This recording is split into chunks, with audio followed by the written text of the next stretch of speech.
Start. Today we will be talking about the civil rulers of the Roman Empire, and as boring as this title sounds, this is really an exciting period of history. And what we're covering today actually spans over 100 years of Roman history. And I wish I had the knowledge, and I wish that we had the time to actually go through it, because I've been studying through the different Caesars and that, and it is just fascinating. And one of the things that were accomplished in Rome during this time, just as a brief review, 2 weeks ago Ruth taught about the 2nd and 3rd century BC, and she finished with Alexander the Great and his great conquest for the Greek Empire. And then we also talked about the Maccabees, who were in the region which is now Israel, guarding Jerusalem against the Syrians.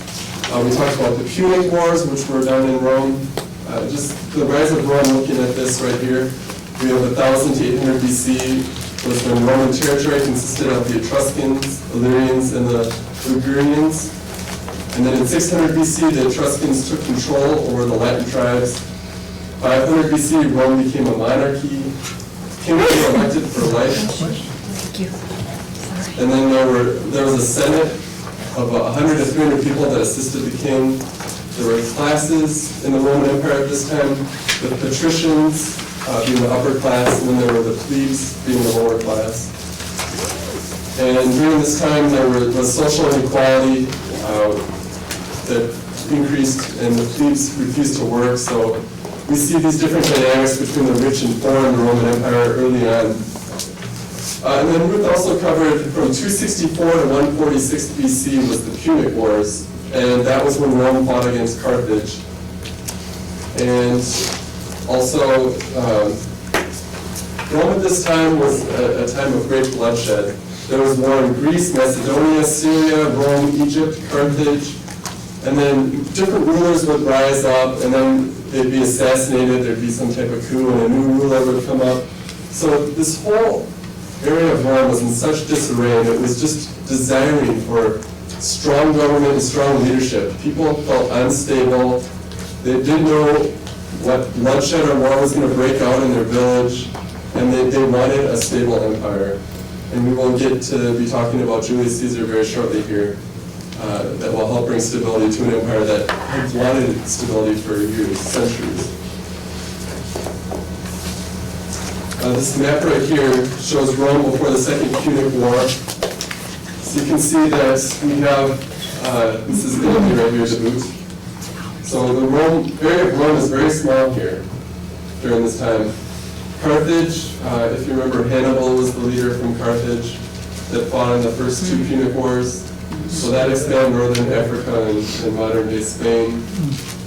The Ptolemies, this was Egypt. We'll also be talking about Cleopatra today, Cleopatra. And then also the Seleucids, which is Syria, and this is where the Maccabees fought against Syria. So before we get started with Julius Caesar, we can turn in our books to page 84. This is in our textbook.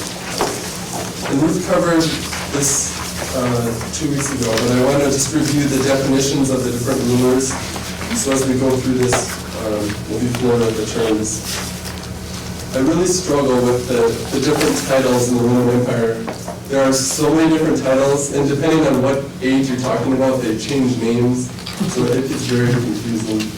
But we'll try to keep it as simple as possible. Starting off with Emperor. Emperor is the title of the ruler of the Roman Empire. The word is derived from the Latin imperator. Originally, the word was temporarily used in reference to a general to be honored following a victory.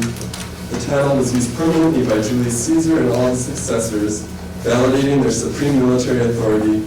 Later, any general called imperator by his army was considered a candidate for the high imperial position. The emperor ruled as princeps or chief of state, not imperator in theory. And Tiberius said, "I am Dominus, master of my slaves, imperator of my troops, and princeps of the rest." So an emperor is someone who is in charge of the entire population of Rome in this case. But we have a governor as well, or a procurator, in parentheses, it's written here. This is the ruler that was chosen by kings to be the overseer of a specific territory or province. The area was governed by the authority of the supreme monarch, not in the governor's own right. These officials were responsible to the emperor in both financial and military matters. The word is also used for Roman legates, procurators, and proconsuls in the New Testament. These officials or administrators were chosen by the Roman emperor to govern the affairs of certain territories, and the law was administered by these men.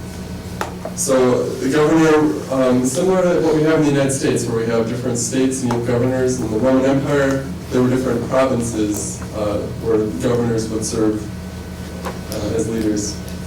Puppet king, in history books, it's also called a client king often. Puppet, in reference to a person, means one whose actions are controlled by others. And an example of a puppet king are the Herods in New Testament times. And they were called kings that sometimes they were appointed. And most, if not all of them, were very insecure in their position ruling over the Jews. For they were Jews only in religion, which their forefathers were forced to accept. So we talked about Antipater and Herod the Great 2 weeks ago, and they were Edomites from the house of, or from the family lineage of Esau, and they were converted to Judaism. On the next page we have ethnarchs. The original meaning was ruler of the people. The name is often referred to as a governor, and the term changed meanings over the centuries. It is usually a title of royalty granted to a dependent monarch, and it is a title higher than a tetrarch. Number 5, tetrarch. This title originally meant the ruler of a fourth part of an area. When the word lost its original sense, it came to mean a petty ruler, being lower than king. The term denotes limitations and dependency. So when we have governors that we talked about ruling a province, ethnarchs and tetrarchs we'll see when we talk about the Herods. So when Herod the Great died, his kingdom, the kingdom of modern-day Israel, was divided, and his sons inherited parts of the land, and they were either ethnarchs or tetrarchs in that land. So this is smaller than a puppet king in terms of leadership. Finally, proconsul is the civil and military administration of the provinces of Rome, and they were called proconsul or senators, or the council, or chief magistrate. These men were generally ex-consuls. Their duties were usually for 1 year, 17 years after his consulship. The Senate reviewed his actions. 2 proconsuls are seen in the New Testament scripture: Gallio, proconsul of Achaia, and Sergius Paulus, proconsul of Cyprus. Excuse me. Yes. Can we ask questions? You can ask questions. Pilate had more authority and power than Herod, right? Yes. What exactly did the Herod have control of, direct control, as opposed to Pilate? Pilate was okay. When we had, originally when Rome conquered the area of what is now Israel, they allowed the Herods to be king over the area. There were some issues, I think it was after the time of Augustus, with the kings and political turmoil in the area, and so that's when they appointed governors in Israel after that. So governors, instead of Herod the Great, or the Herods, were in charge of Israel at that time. So when you say which one's more powerful, it depends on what period of time we're talking about.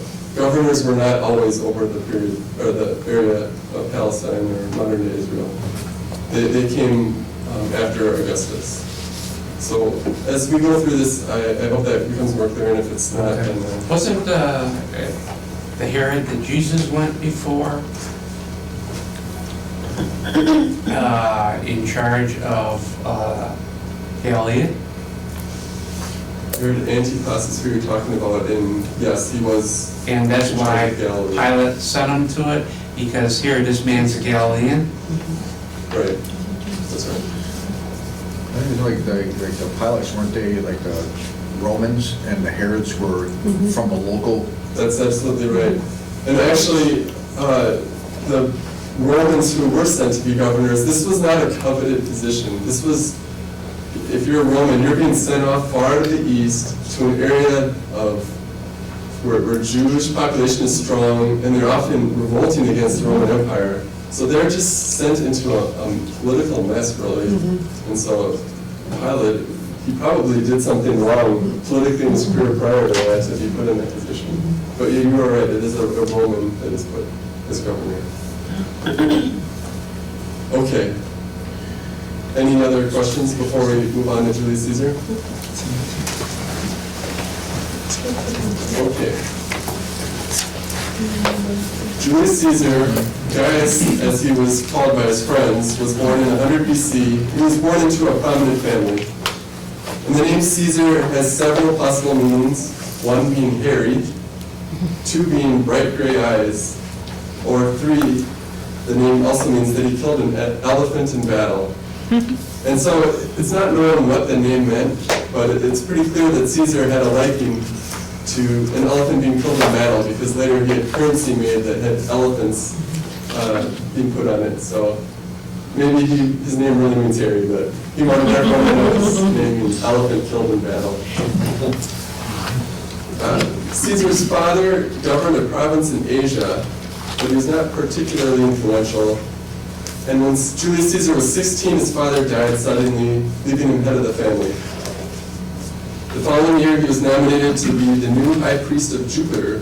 Jupiter was, there were many Roman gods, but Jupiter was one of the main gods. And so this led Julius Caesar, to marry a patrician, which is an aristocrat.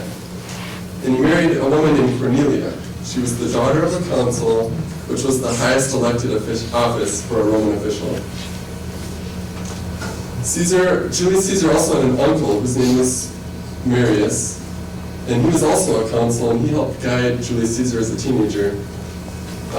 They weren't really around each other very much at a young age, but Marius was a champion of the peasants, and he was a strong adversary of the dictator at the time, whose name was Sulla.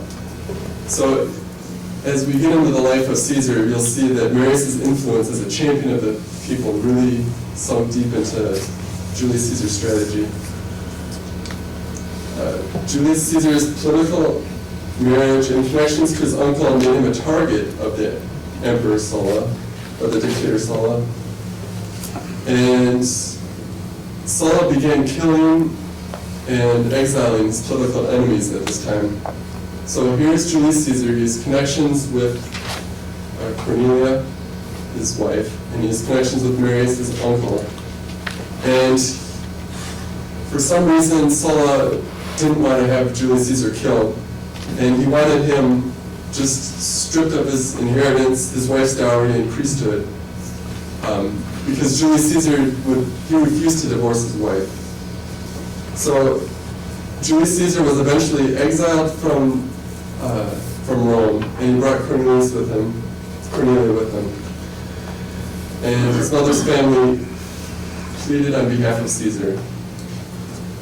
So what happened was Julius Caesar left Rome and he joined an army, something that would have been forbidden by a high priest. So we see early that Julius Caesar as high priest was not on any kind of career path at all to become a Caesar, to become a general. And it was only because Sulla was against Cornelius' family and his uncle Marius that he was stripped of his title of priest of Jupiter and actually left and actually joined the military.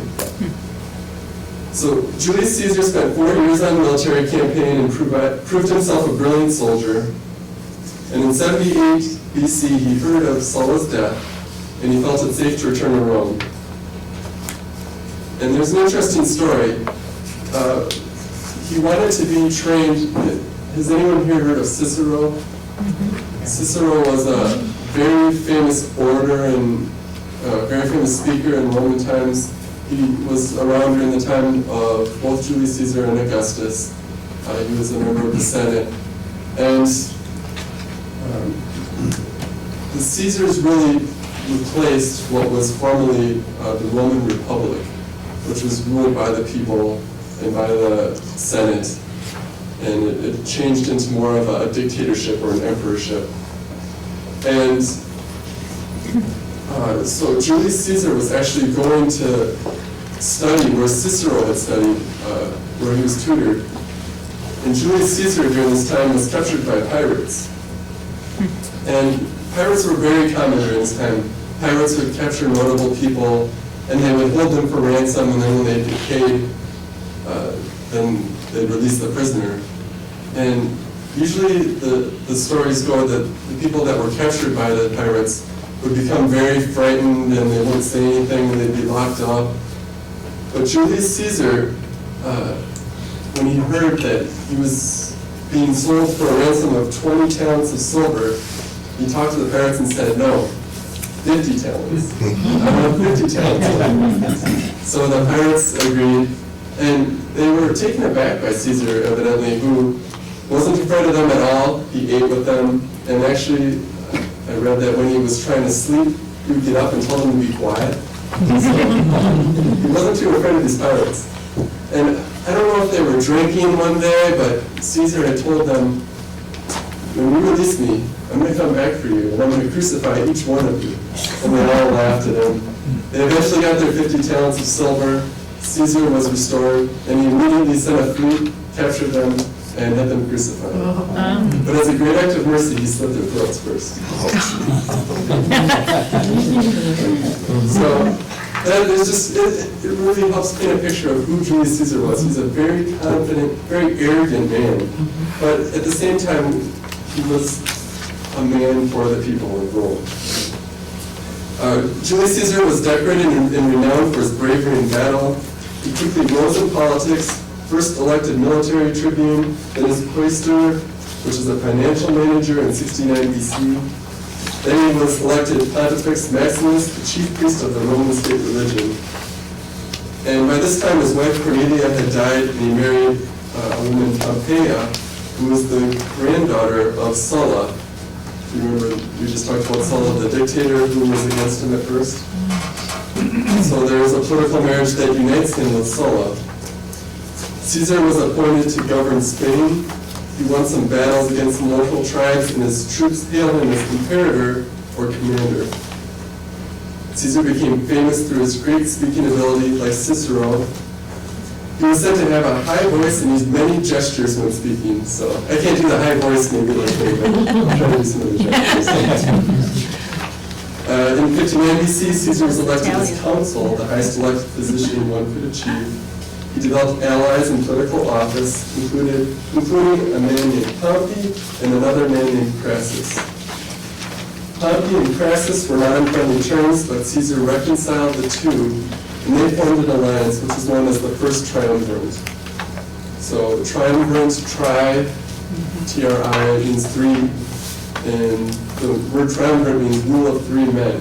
So through the work of Caesar, he reconciled two opposing people that were very high in political office together, and the three of them would unofficially rule Rome.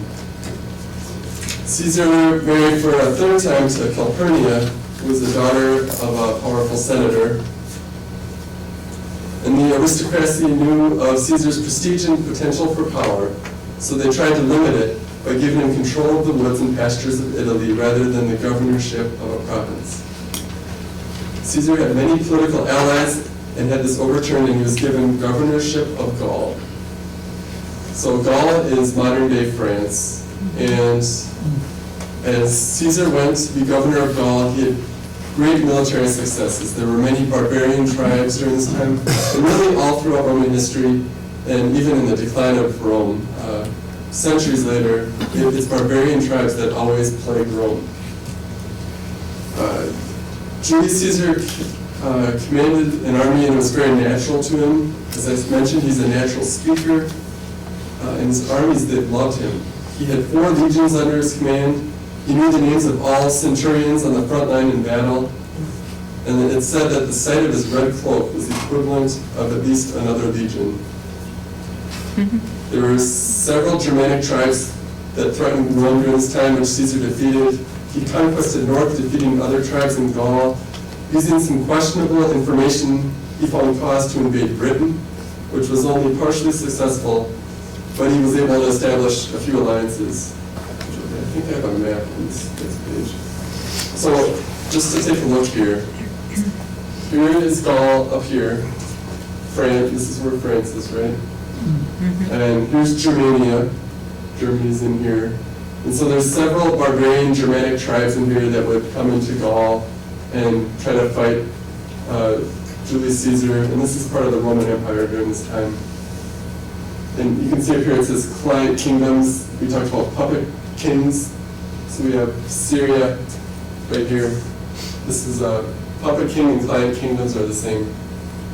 So all of the orange and green here is the Roman Empire during the time of Julius Caesar.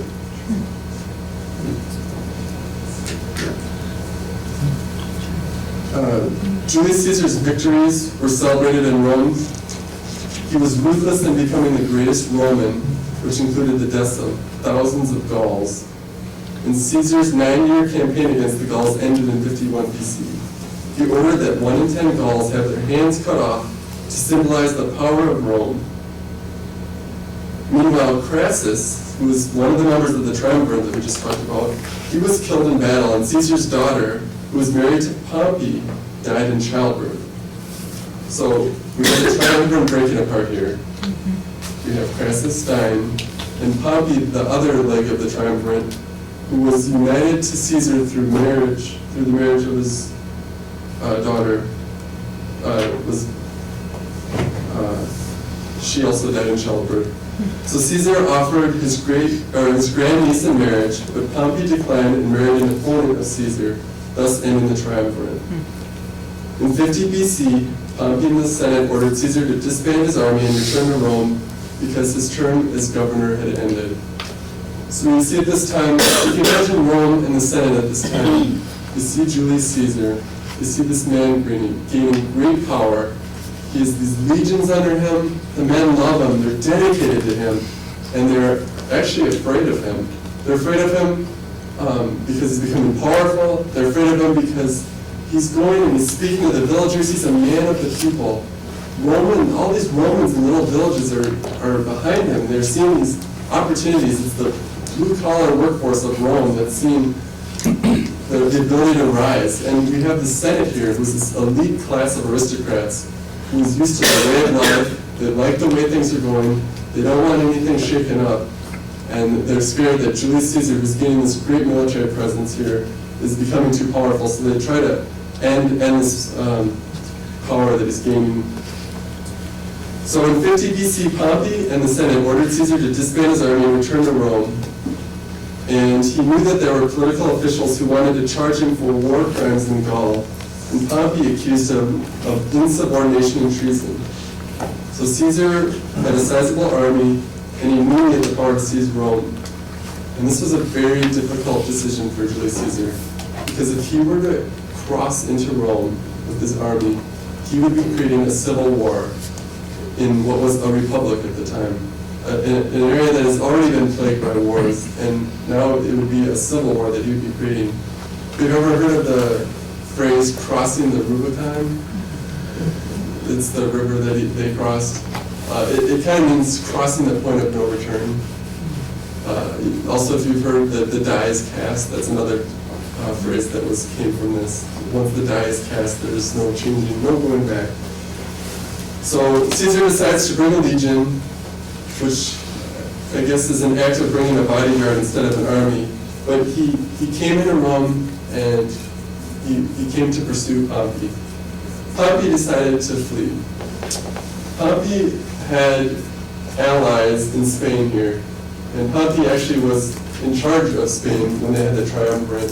So Pompey goes to Spain, and he's hoping to get an army that he can bring back to Rome and defeat Caesar back in Rome. And so then Julius Caesar doesn't want to give him the chance. He follows Pompey into Spain, and Pompey then flees into, I think it's either Greece. Yeah, so he flees into Greece. And then Julius Caesar and his legions are fighting in Spain against Pompey's people in Spain. And actually, Julius Caesar's men they set camp like right near where Pompey's camps were.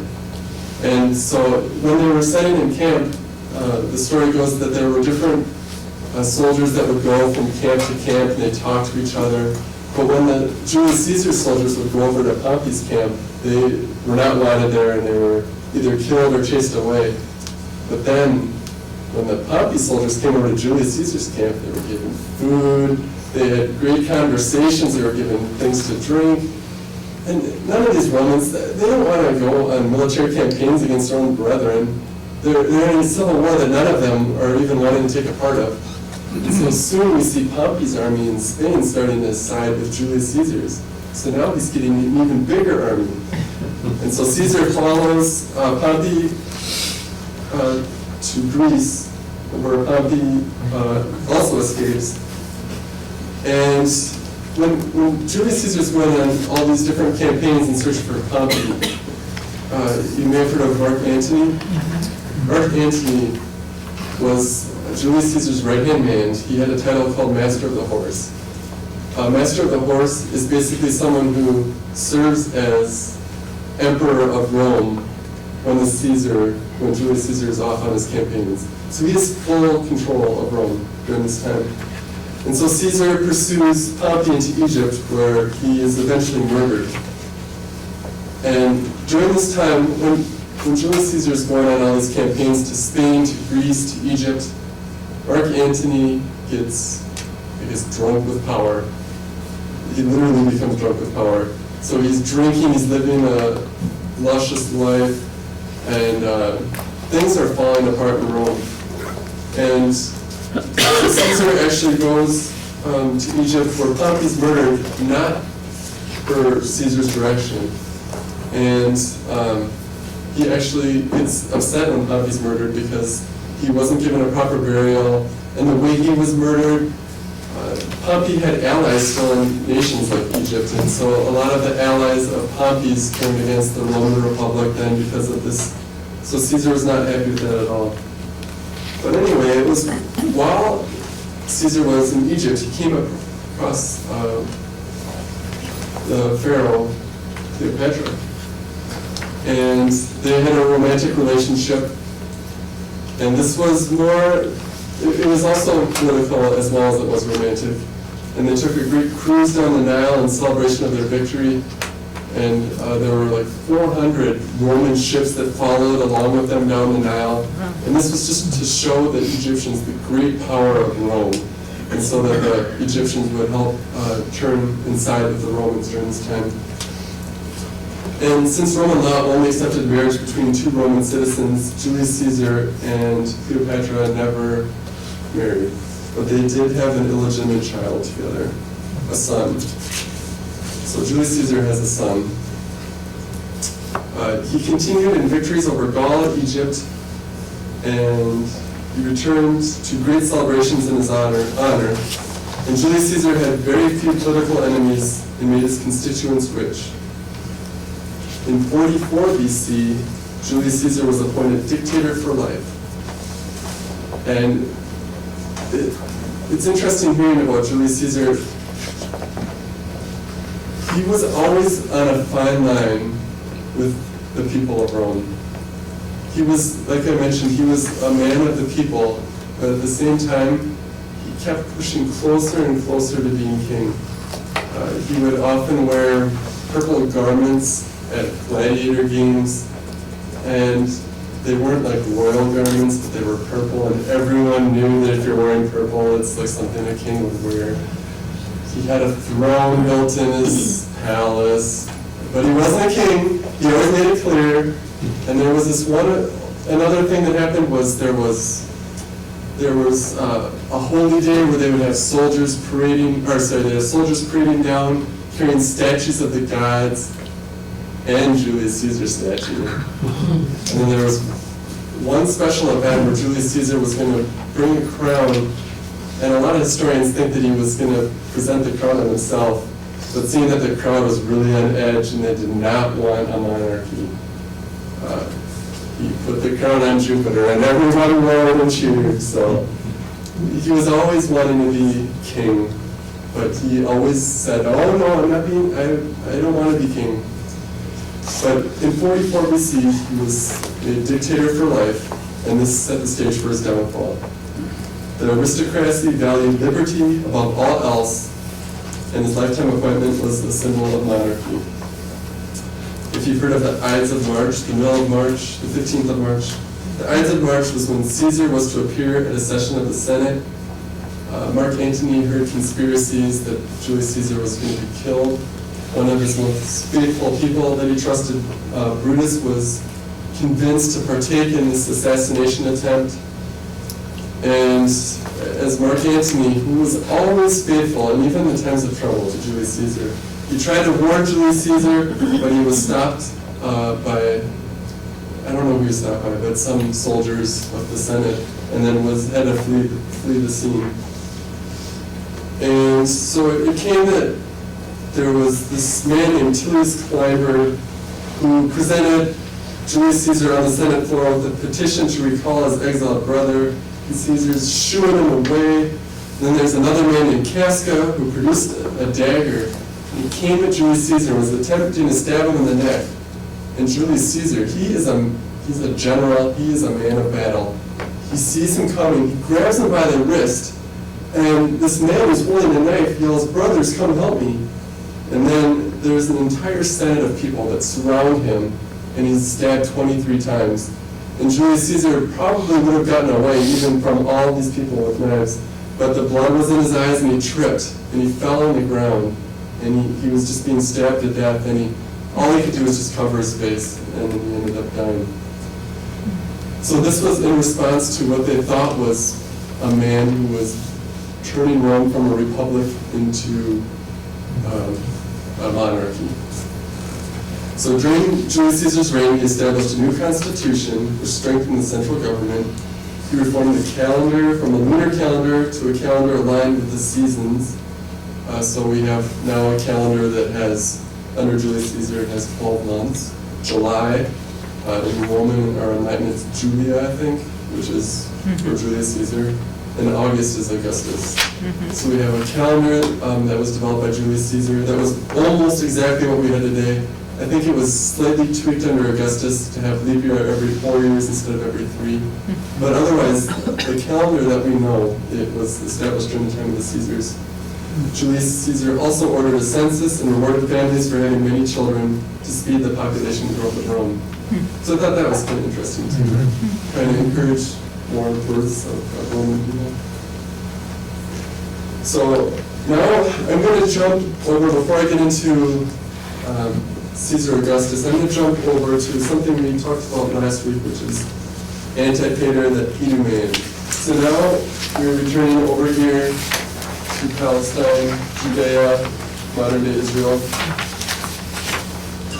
Antipater was the founder of the Herodian dynasty and founder of Herod the Great.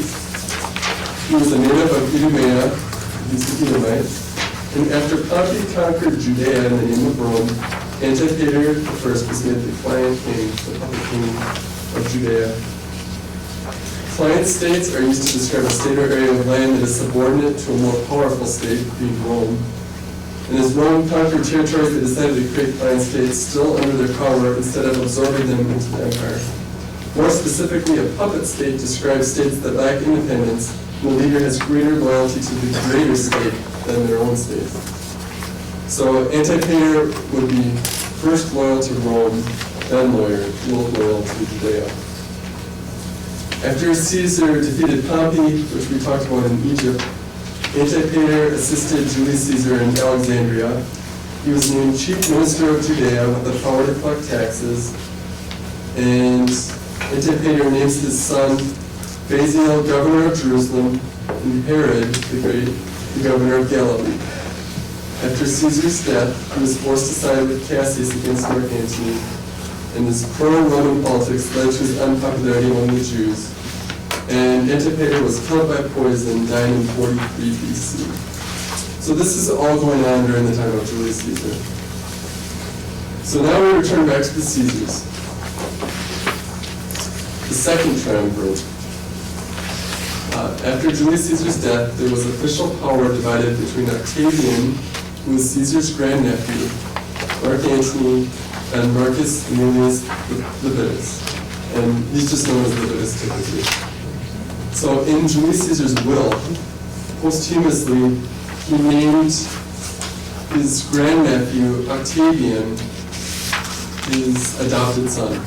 And he willed him basically everything, including his name, the Caesar name. And there's not a lot to say about Octavian early on right now, but he grew up as a very frail boy. He would often get sick. And there was even one time when he ended up going on a military campaign. His mother didn't want him to go on any military campaigns. She was just afraid that he would die, so she didn't want him to go on any military campaigns. But there was one that was particularly safe. I think it was to Spain. And he had the opportunity to accompany Julius Caesar on that trip. And he ended up getting sick and having to stay behind. But later on he got better, and after Julius Caesar had already defeated Spain, Octavian caught up with him and was able to, I guess, impress him in that short amount of time, so much that he would later will everything to him. So during this time, Octavian was but a teenager, decided to reconcile with the two forces, and a triumvirate of joint leadership was formed. Lepidus was never the stronger of the three, but Mark Antony had a strong army of many legions, and also Augustus, or Octavian at the time, had a strong army as well. And both of them knew that they wouldn't be able to succeed on their own, and that they needed to join forces against a lot of the barbarian tribes and different enemies around Rome. So they do form this triumvirate. This was actually an official triumvirate recognized by the state of Rome. And during this time, Rome was struggling financially. And so to refill the treasury, the triumvirate resorted on a prescription. This is something that Julius Caesar would have refused to do. But a prescription is killing of political enemies and seizing their land and wealth. So there were people that were against the triumvirate that were wealthy, and they would have them killed or exiled, and they would take their land and then disperse it. And Cicero was among those people at the time, and he was actually killed during this effort. Also at this time, Brutus and Cassius, who were involved in Julius Caesar's death, had seized control of most of the eastern provinces. And Octavian and Antony fought against them in Philippi, defeating them in 42 BC. Following these battles, Antony took control of the east, Octavian the west, and Lepidus took Spain and Africa. And the three leaders of the triumvirate would always be in a state of struggling for power. Lepidus tried to distance himself from the struggles between Antony and Octavian, and then a poor political move gave Octavian an excuse to force him into exile. So I mentioned when Antony was master of the horse and leading Rome, when Julius Caesar was on all of his excursions looking for Pompey, he became drunk with power and reckless in his rulership.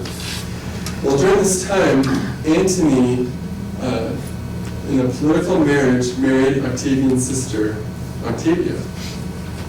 And Octavian had married Antony's stepdaughter, Claudia. So they both married a spouse from each other's family. But during this time, even though Antony was married, he went off to Alexandria in Egypt, and he came and met Cleopatra, and even had children with her. And as I mentioned, a Roman citizen was not supposed to marry a non-Roman citizen, so he was living an adulterous life with Cleopatra. And Octavian tried to use this against him, and he swayed the public opinion against Mark Antony, but it wasn't quite enough. And then Mark Antony started naming his illegitimate children governors of different provinces, and then the people are getting more uncomfortable with it. And then Octavian, he's trying to get Rome against Mark Antony so that they can go fight against them and have support of the entire Roman Empire. And it wasn't until someone discovered Mark Antony's will that he desired to be buried in Alexandria, that he had enough reason and enough support to go fight him. So Octavian The Senate was outraged by this and declared war on Alexandria, which was an important distinction because it was not a civil war. It was a war against Alexandria. And Octavian's forces were successful in defeating the Egyptian armies, and Cleopatra and Antony committed suicide.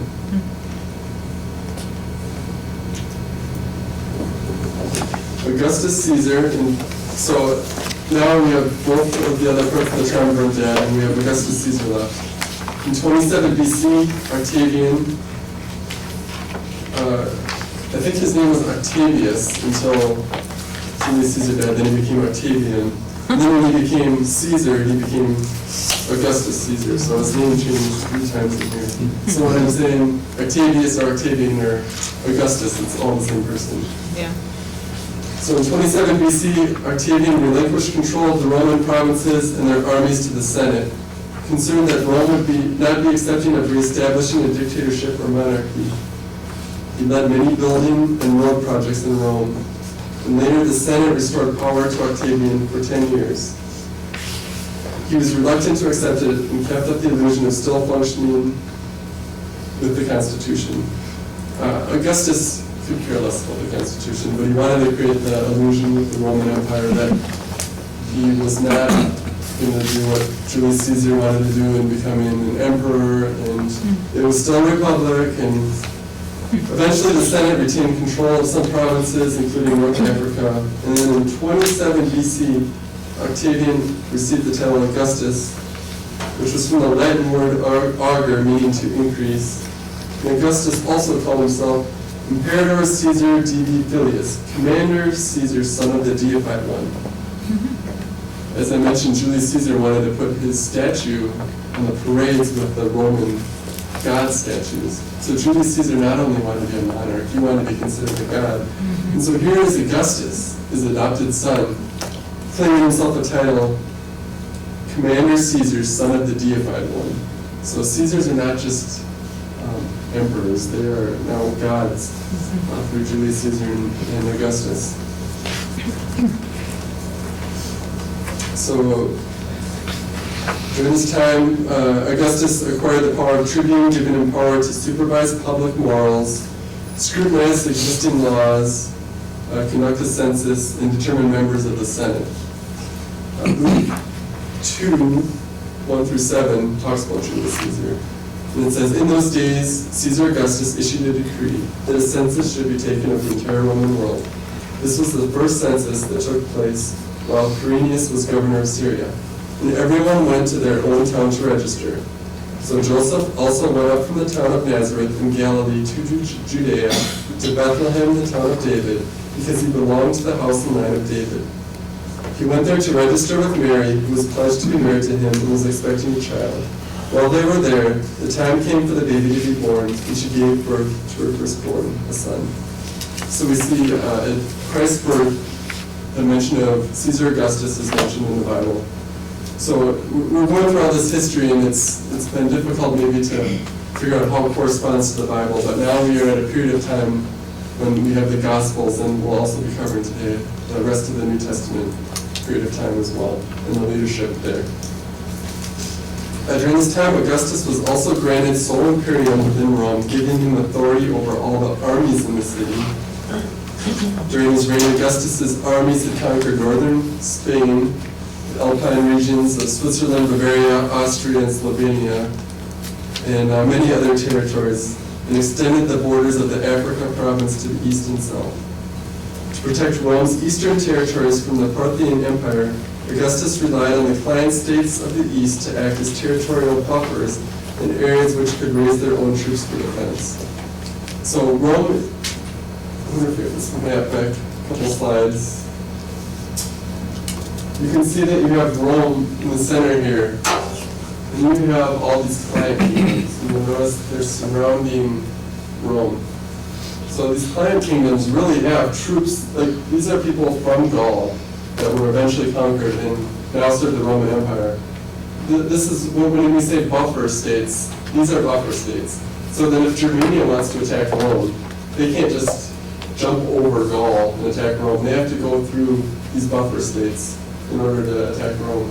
So Roman Empire has all these client kingdoms to help protect them militarily.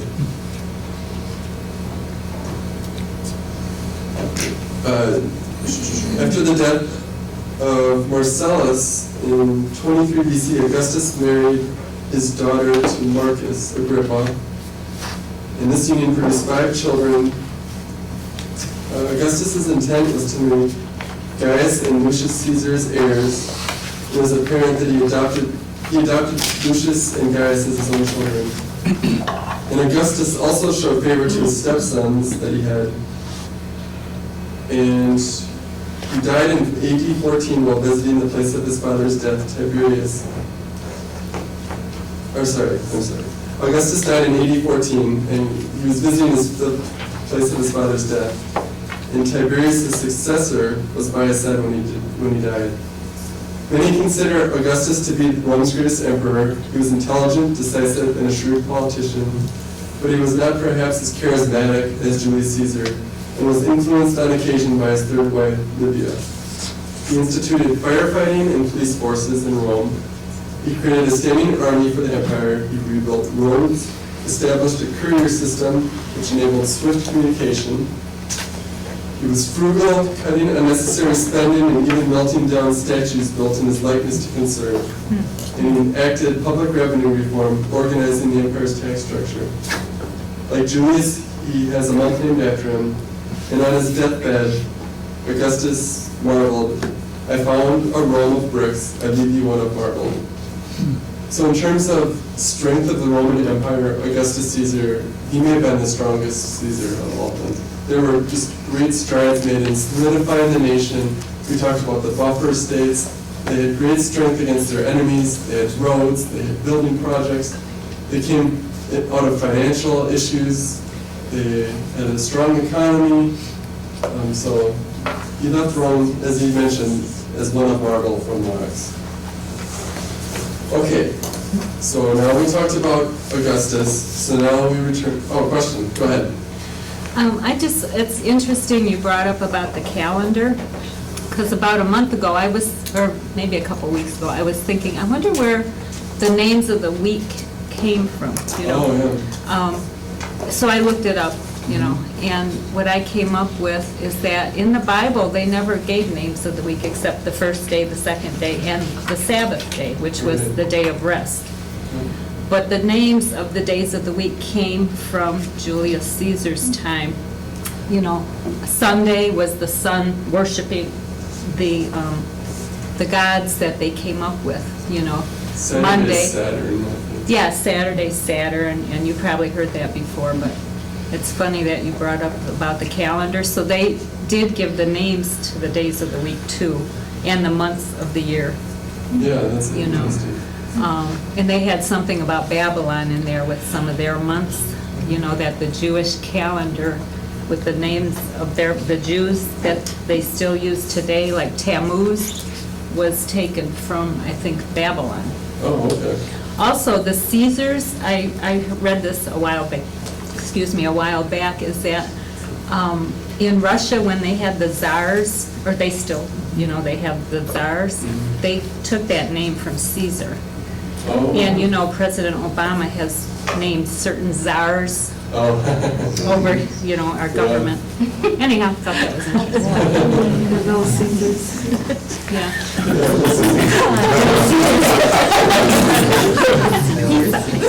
I'm getting hungry. Thanks for sharing, that was interesting. Yeah. Next we move to Herod the Great. Herod the Great was the son of Antipater. So now we're returning back to Judea. And Antipater was poisoned for financially helping Julius Caesar's murders. And Herod's first leadership role was governor of Galilee. He also demonstrated his brutality early in his career by crushing a revolt in Galilee. He convinced Antony and Octavian that his father was forced to support Caesar's murders, and Herod received permission to have the prisoners brought to justice. He was converted as a Jew under John Hyrcanus, as we talked about when Ruth taught a couple weeks ago. And it came under scrutiny because of the Herodian decadent lifestyle. So even though they're converted Jews, they're not living a life that is obedient to the law or even proper for a Jew. So they're Herods because of their conversion, or they're Jews because of their conversion, but they're not looked upon very favorably. So during this time, Herod the Great was a backer of Antony, but he switched his alliance to Octavian after Antony was defeated. In 30 BC, Antony shows Herod favor and pronounces him king of Judea. Early in his reign as king, Herod shows erratic and violent behavior. Herod had great passion and great jealousy for his wife Mariamne. She learns that he had plans to kill her and stop sleeping with him, so he charges her with adultery. And Mariamne's mother, Alexandra, fearful for her life, testifies against her daughter. And Mariamne, his wife, is executed, and her mother declares herself queen, claiming Herod is mentally unstable. So what does Herod do? He has her killed too.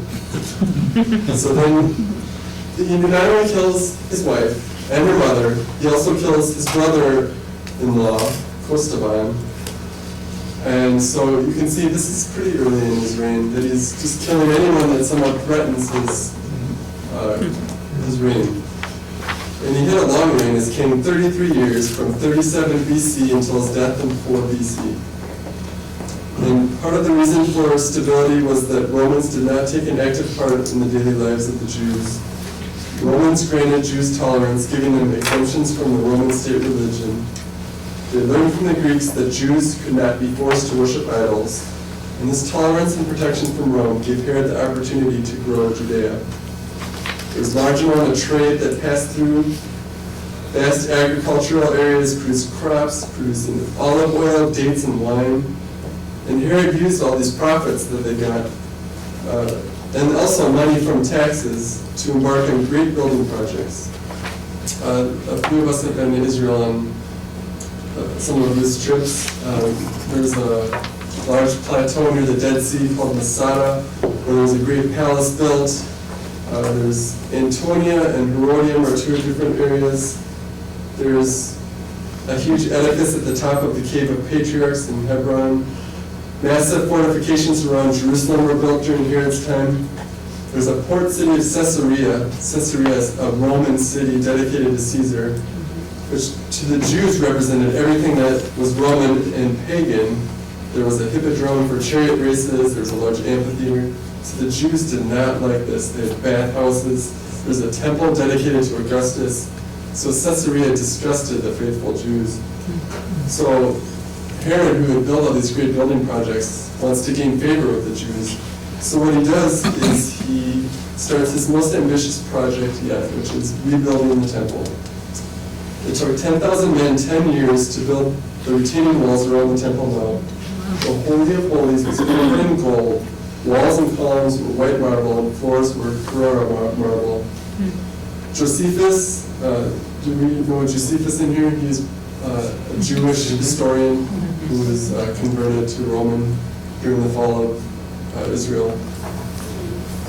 Josephus called the rebuilt temple the whole vista of the heavens. Herod, who out of foolishness or his ego, placed a Roman eagle at the entrance of the temple. So even when Herod's trying to do something right to gain popularity, he has to go screw it up by putting something Roman on it. So what happened when he did this was there was a group of Torah students who had it smashed, and Herod had them hunted down and burned alive. Herod also appointed his own high priest and put to death 46 leading members of the Sanhedrin. He made Aristobulus high priest at the age of 17, but had him killed because of his rising popularity. He became jealous of his own sons for the same reason, and had them murdered as well. Herod's ruthlessness was so great that Augustus even said of him, "It's better to be Herod's pig," who the Jews would not kill, because it would be unclean. "It's better to be Herod's pig than one of his children," which is true. Herod killed his kids. Herod's mentioned in the Bible. Now, when you read Herod in the Bible, it's not always Herod the Great. It's typically Herod Antipas, who is his son. But Matthew 2 is an example of where it talks about Herod the Great. And I'm not going to read through too much of this because of time, but Matthew 2 starts off, after Jesus was born in Bethlehem in Judea, during the time of King Herod, Magi from the east came to Jerusalem and asked, "Where is the one who has been born King of the Jews. We saw the star when it rose, and have come to worship him. So King Herod sent them out to Jerusalem. And then, we go down here. I'm skipping a few verses, and it says, when they had gone, an angel of the Lord appeared to Joseph in a dream. Get up, he said, take the child and his mother and escape to Egypt. Stay there until I tell you, for Herod is going to search for the child to kill him. So Joseph was warned in a dream to escape to Egypt. So he got up, took the child, Jesus, and his mother during the night and left for Egypt, where he stayed until the death of Herod. And so was fulfilled what the Lord had said through the prophet, out of Egypt I called my son.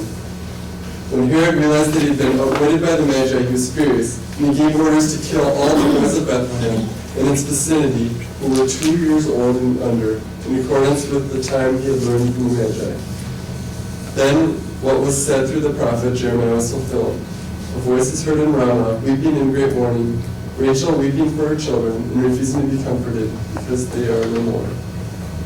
So there's a lot of criticism. If you ever see a program, maybe on the History Channel, about Herod the Great, you'll always get the historian saying, oh, we don't know if this story is true because it's not written by Josephus, but we can see that it's definitely in Herod's character to kill people close to him and kill anyone who threatens his power. And here he is given a prophecy that there is a great king being born, and it seems very natural that it would be his character to have all of the children in Bethlehem under 2 years murdered. Herod died in 4 BC, falling victim to a fatal illness that is sometimes called Herod's evil. From Josephus, medical experts propose that Herod had a kidney disease and a gangrene infection that affected his mind by giving him depression and paranoia. And Herod's kingdom was divided among his 3 sons. So this chart right here shows how his kingdom was divided. Herod Archelaus, who was given Judea and Samaria, up here Judea and Samaria. And you have Herod Antipas, who's the one we typically hear of, Galilee up here, and Perea. And then we have Philip, who was given the area outside of Israel, east of the Jordan River.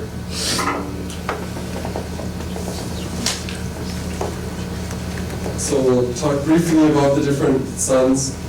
Herod the Tetrarch was the half-brother of Herod Archelaus and Herod Antipas. Oh, and I didn't mention this, but by the way, I have page numbers up here. If you're wondering what Thank page. you. Nice. Sorry, I didn't mention that earlier. So in the textbook, you'll find maybe some information I'm not mentioning. So if you want to read in the chapters too, you can read that. But Philip the Tetrarch was the half-brother of Herod Archelaus and Herod Antipas. He inherited the northeast part of Herod's kingdom. He rebuilt the city of Caesarea Philippi, and this is the location where Peter confessed that Jesus was the Messiah. Philip also built Bethsaida Julius near the Sea of Galilee, and he was supposedly the best of the Herods, and he died in AD 37 when his land was assigned to Syria. Herod Antipas, the one who we will see in the Bible often, is Tetrarch, which means ruler of 1/4. He's Tetrarch of Galilee and Perea. He was not Herod's first choice for heir, but after he had some of his sons executed, he was named in Herod's will. So I guess Herod's first choice for heir killed, so I guess he's left with his 3rd, 4th, and 5th choices. He was given a lesser title as Tetrarch and portioned a smaller amount of land to govern that. He ruled for 43 years. He followed his father's example and became a builder. He rebuilt and fortified Sepphoris, which is a city near Nazareth. He built a new capital, Tiberias, to honor Tiberius, who had succeeded Augustus as Caesar, on the Sea of Galilee. And many Jews refused to live in that town because it was built on the site of an ancient cemetery. In general, Herod Antipas was more sensitive to Jewish tradition than his father. His coins did not carry his image. Jews viewed this as idolatry. He also petitioned for the removal of votive shields that were placed in the palace near Jerusalem. Antipas divorced his first wife in favor of Herodias, who was formerly married to his brother, Philip of Rome. And John the Baptist was critical of this marriage, which led to John the Baptist's arrest and death. And that is told in Mark 6:14 through 29. When King Herod, who was Herod Antipas, heard about this, for Jesus' name had become well known. Some were saying, John the Baptist has been raised from the dead, and that is why miraculous powers are working him. Others said, he is Elijah. And still others claimed, he is a prophet, like one of the prophets of long ago. But when Herod heard this, he said, John, whom I beheaded, has been raised from the dead. For Herod himself had given orders to have John arrested, and he had him bound and put in prison. He did this because of Herodias, his brother Philip's wife, whom he had married. For John had been saying to Herod, it is not lawful for you to have your brother's wife. So Herodias nursed a grudge against John and wanted to kill him.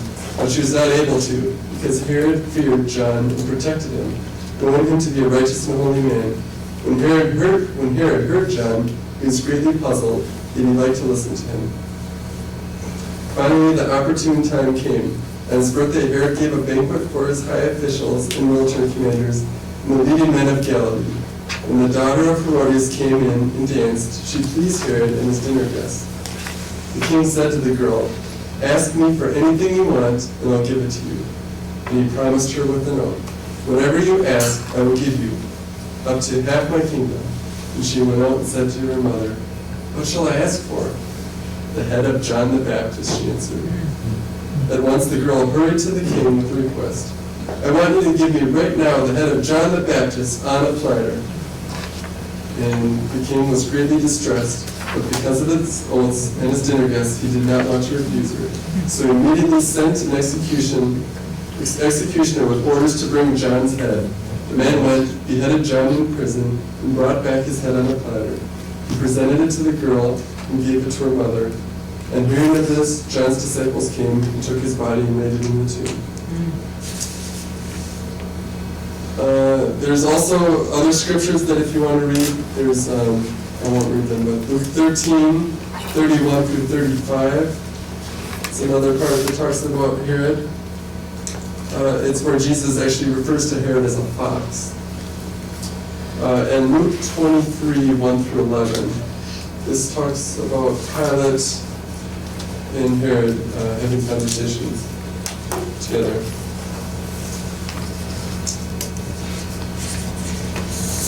Continuing on in AD 36, the Emperor Caligula named Herod Antipas's nephew Agrippa I as king of the Northeast Territory.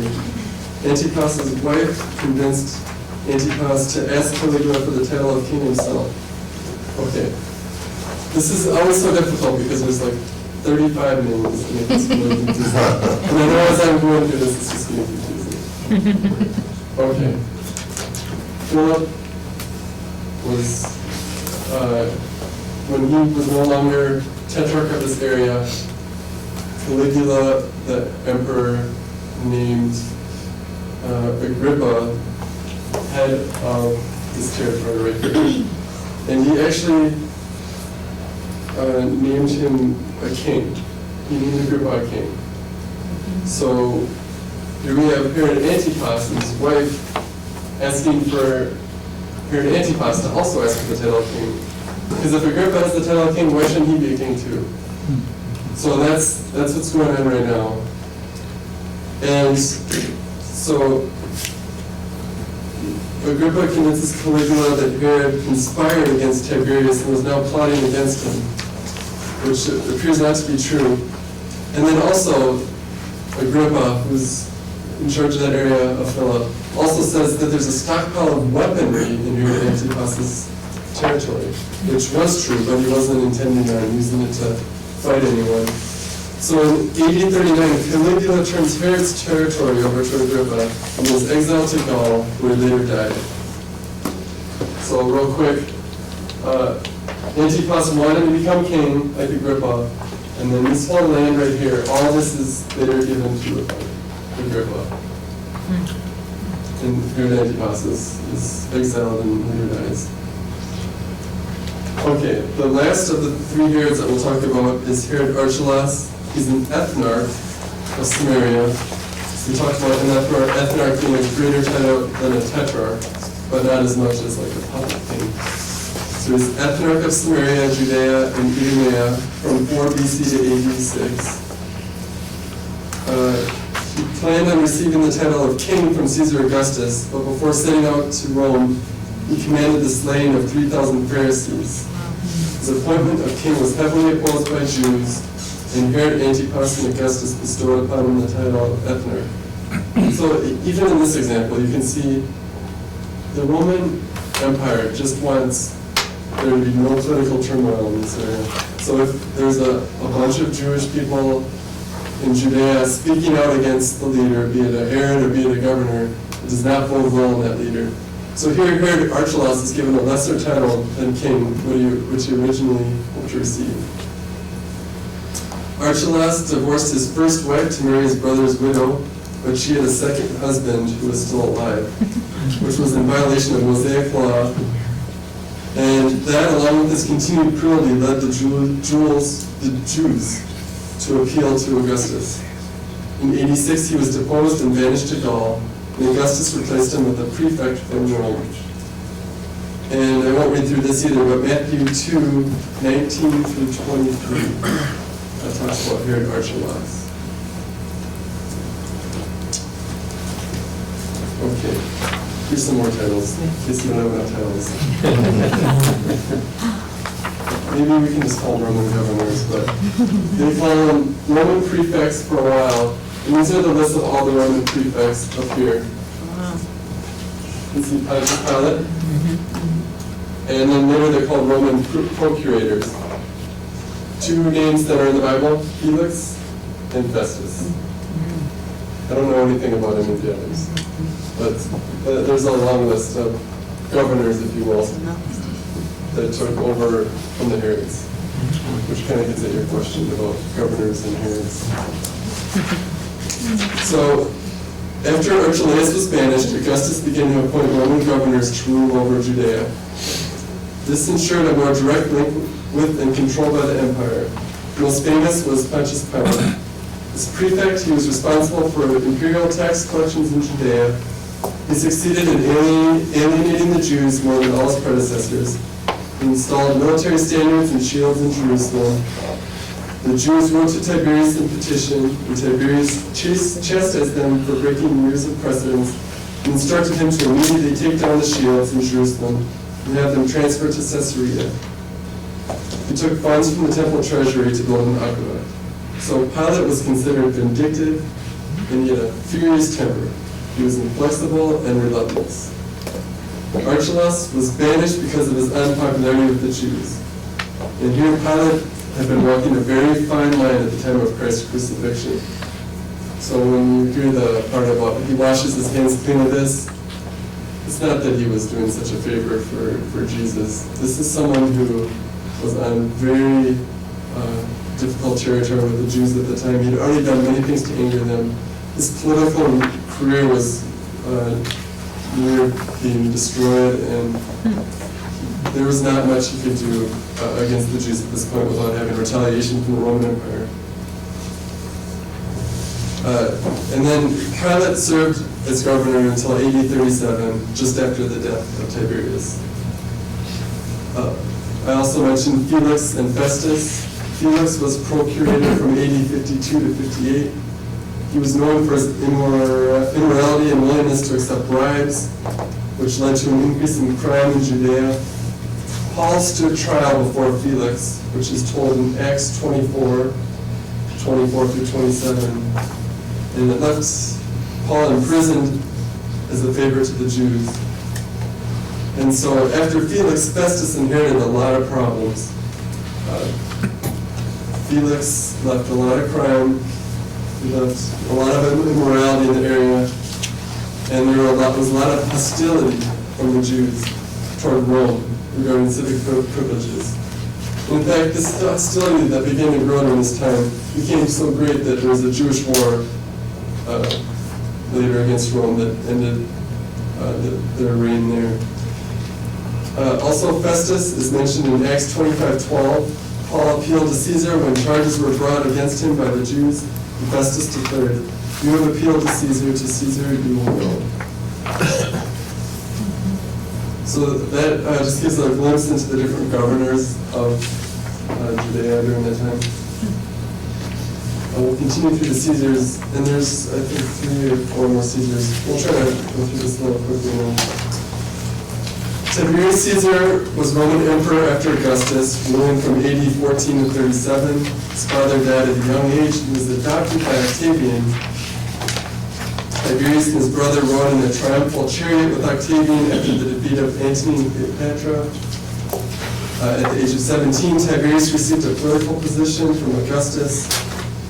He became involved in the military, serving under Marcus Agrippa, one of Augustus' closest allies.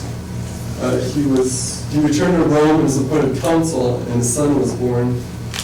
And after Agrippa died in 12 BC, Augustus urged Tiberius to divorce his wife and marry Agrippa's widow.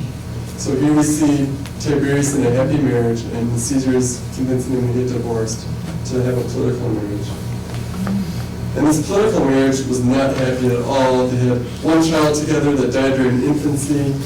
There were reports that Tiberius once ran into his first wife, who he divorced, and proceeded to follow her home, and he was crying and begging for forgiveness. So Augustus made steps to make sure that would never happen again. But Tiberius, he continued to grow in politics, and in 6 BC he was granted tribune power, commanding power in the east. Then for unknown reasons, Tiberius withdrew from politics and retired to Rhodes. Some believe it was because he adopted Marcus Agrippa's 2 sons and was moving them along a similar political path to Tiberius. So Tiberius maybe doubted his political future. Others claim it was out of hatred for his current wife Julia, his longing for his first wife, that he retired to Rhodes. Anyway, it seems like Tiberius' career is over. He was just retired, going to live the rest of his life in Rhodes. But then several years pass, and then in 82, the first of Augustus' grandsons dies. And then 2 years later, his other son dies. And then there's no one left to be heir to the empire, and Tiberius, in AD 13, becomes a Caesar with Augustus.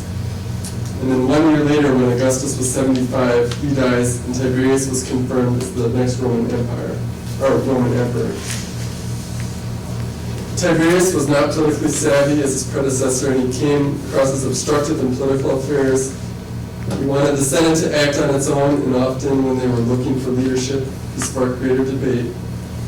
The legions posted in Pannonia and Germany had been promised bonuses by Augustus, and when Tiberius failed to deliver, there was an uprising.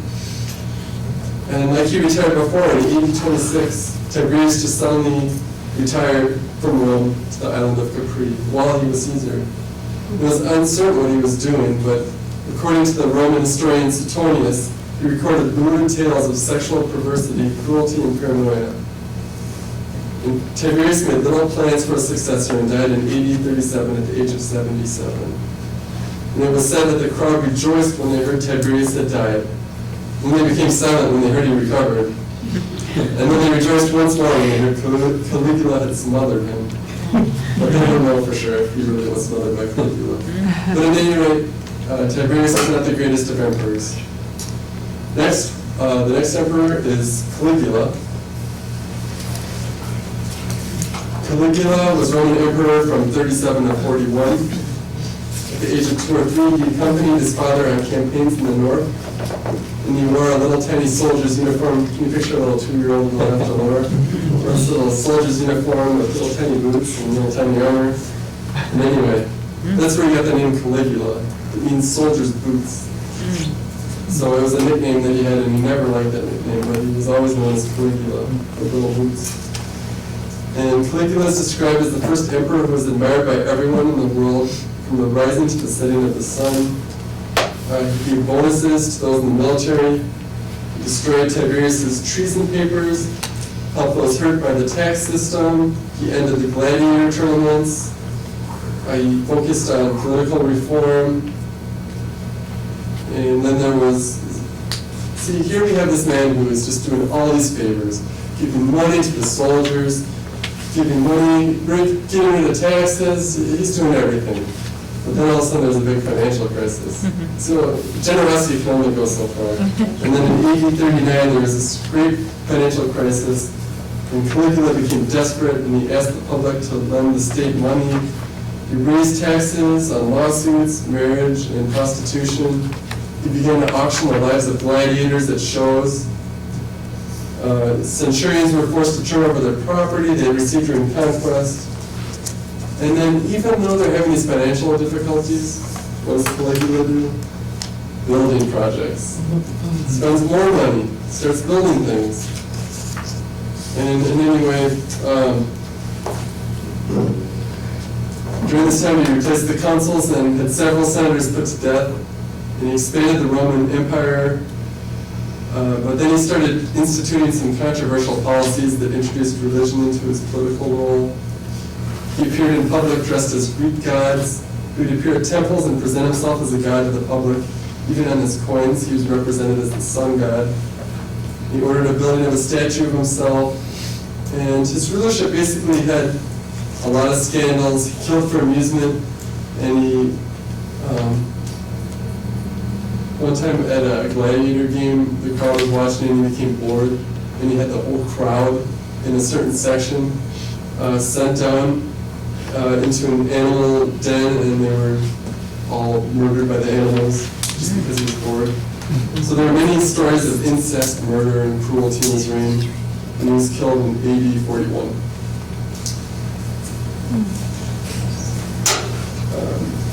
Very quickly through this. Herod Agrippa I was the grandson of Herod the Great. He became close with Caligula's while in Rome, imprisoned during Tiberius' reign. We talked about him. Got the land of Philip the Tetrarch, as well as some of the land in Samaria and Judea. He was zealous for Judaism, and he worshipped at the temple and kept Jewish law, but he was not friendly towards Christianity at all, and he arrested and killed James and imprisoned Peter. And Herod Agrippa's son, Herod Agrippa II, acted as a religious advisor to Festus, the governor we talked about, but he was not as zealous as his father, and he tried to convince the Jews not to rise against Rome in AD 66, but he was unsuccessful. And he sided with Rome and was later made praetor, and he died in Rome in AD 100. So these are the last Herods that we'll talk about. Continuing on, Claudius is the next Caesar, Emperor of Rome from AD 41 to 54. This was during a time when Christian churches were beginning to grow across the empire. Claudius was born in 10 BC in Gaul. He was adopted by his uncle Tiberius. And Claudius limped, he drooled, he stuttered, he was constantly ill. And this was detrimental to him. This was a society that despised weakness. And here he is limping, drooling, stuttering, and being sick all the time. So he's not off to a good start at being Caesar. And so his parents, they hid him. They hid him because they didn't want to have him seen in public. But what he became was a voracious reader, and he became a scholar. And he had a considerable ability. And he first rose to prominence when Caligula, his nephew, promoted him to a consulship. We just talked about Caligula, right? He was the previous Caesar. So Caligula is actually younger than Claudius. And Caligula promoted him to a consulship.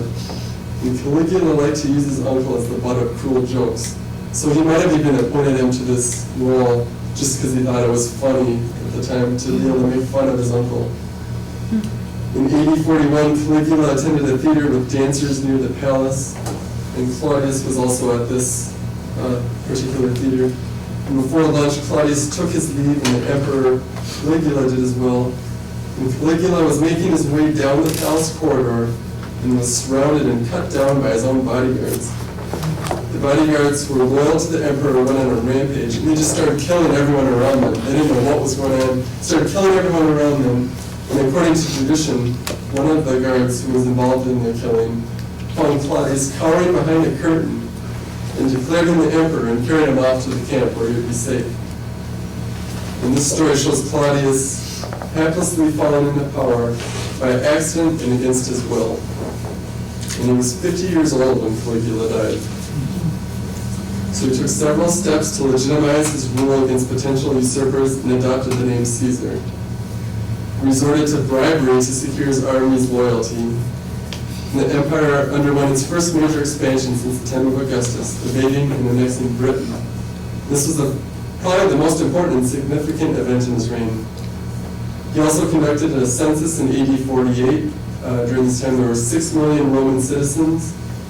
He embarked on many public works, including the building of aqueducts and canals. He made a great effort to please the Senate. He wouldn't take the title of imperator at the beginning of his reign and allowed the Senate to issue its own coinage. According to Suetonius, who was a Roman historian, he was extraordinarily fond of games. He enjoyed tortures and executions of prisoners, even though he had a great fear of death himself. He expelled Christians from Rome because Jews had begun to accept Christianity, and Aquila and Priscilla were among these. Claudius was married 5 times, and his last wife, Agrippina, was deceitful like Jezebel of the Old Testament. She had an incestuous relationship with her brother and was twice a widow. One of her former husbands was very wealthy and mysteriously died after making his will. And in AD 54, she arranged Claudius' death by arranging for him to eat poisoned mushrooms. So a good choice in wife there. Sweetheart. Okay, and now we come to the final Caesar that we'll be talking about today. And this is Nero. Not one of the better Caesars either. But Nero is also a Caesar during the time of the New Testament as well. In early life, he was born in AD 37 in Italy and named Lucius Domitius, I can't say his name, Ahenobarbus. He was a great-grandson of Caesar Augustus, and Lucius' father died when he was 3 years old. He was known as Lucius as a boy. They were poor until his mother, Agrippina, remember we just talked about Agrippina? She was deceitful like Jezebel. She married her uncle, the Emperor Claudius, and Agrippina persuaded Claudius to adopt Lucius, who would become Nero, and he then changed his name. So Claudius then named Nero heir to the throne, despite the fact that Claudius had his own son, Britannicus. And in AD 54, Agrippina poisoned Claudius with poisoned mushrooms, and Nero became emperor at the age of 16. So even though Nero's emperor, it really seems like Agrippina is behind all of this, and he wants to be emperor through her son. So after 1 year, Nero poisoned Britannicus, who was his stepbrother and Claudius' son, in fear that he would try to take the throne. And Agrippina arranged a marriage between Nero and Octavia.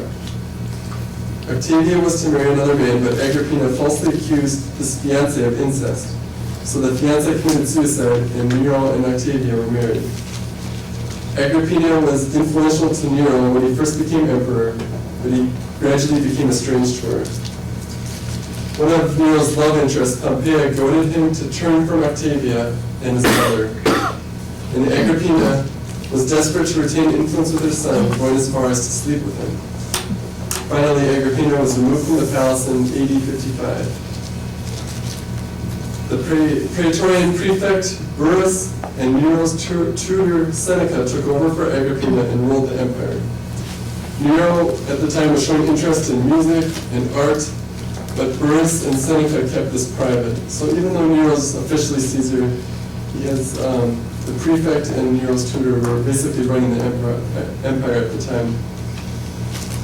And during this time, Nero appeared to be mild-tempered and generous. He forbade capital punishment and contests that included bloodshed. But then, when he became estranged with his mother, his personality came to fruition. He believed his mother was plotting against him, which she probably was, and they were in bad relations with each other. So he tried to poison her, and that failed.